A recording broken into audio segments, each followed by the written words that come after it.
Hello, citizens. This is Councillor Gian-Carlo. This is a message to my friends in Inglewood, my neighbors in Inglewood, and it's also a message to people who use the amazing regional park system that makes its way along Inglewood.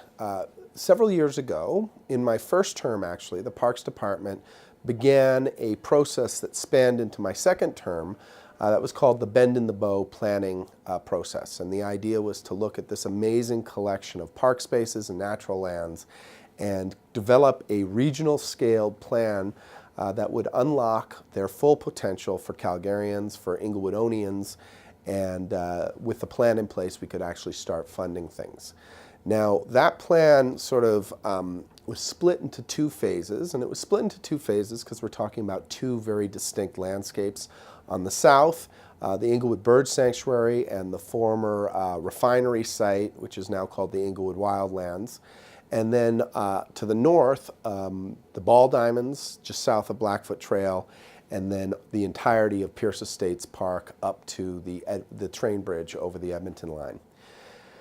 Now, I would say that phase one went very well, and phase one and phase two also sort of split along a compromise. The idea was that the conservation-minded stakeholders that came out to advocate for outcomes in Bend in the Bow were sort of told that phase one, with the bird sanctuary and the wildlands, would realize the plan that began in the 1920s of a comprehensive conservation zone, and it would be a very conservation-minded plan. That plan was inked, I think, with a lot of support from everybody. But the deal was that phase two would be a lot more recreationally oriented.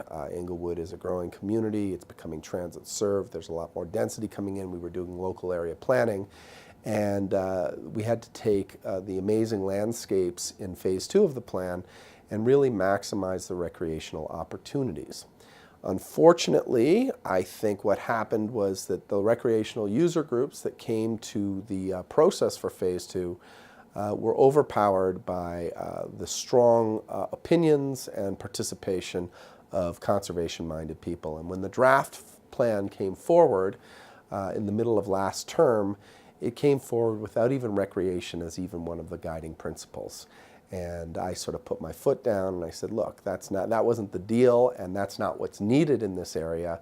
And the plan went onto a shelf, and there it has resided ever since. What's happened now is that three major construction projects that are impacting phase two lands are nearing or have achieved completion.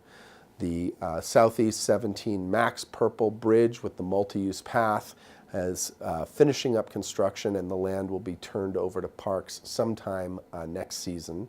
The flood bioremediation of the land just downstream of the Cushing Bridge, which took the very steep embankment from the railroad and sort of smoothed it out and is introducing natural plantings, will be completed next year. And of course, the amazing and stunning Harvey Passage reached 99% completion and was crushed last year by huge use by Calgarians who are just absolutely loving the safe passage through the river, the paddle parks, and just the super high quality public spaces that were created around it. It is now the best beach in Calgary for a city that loves its river culture. Having said all of those things, those projects reaching completion and a number of private sector developments, the grid being the first, that are going to start growing up around this parkland, means that we need a plan in place so that we can go to those developments when they come to play and say, look, we'd like you to contribute to funding these outcomes. And without that plan in place, we're not able to do that. So the real sort of challenges with the construction ending, with the opportunities opening up, and with opportunities being driven by the private sector coming and building in Inglewood, we want to have plans in place so that these developments can participate in building out our vision. So I have asked the new Director of Parks, Mr. Kyle Ripley, to consider pulling this plan off the shelf and having a conversation about the recreational opportunities that were missed in the first draft. And I have a list myself of a number of opportunities, which I'm going to share with you in the March Inglewood newsletter. But before that happens, I want to ask you to share what opportunities you think should be involved. So this is my request for just general city recreation users who use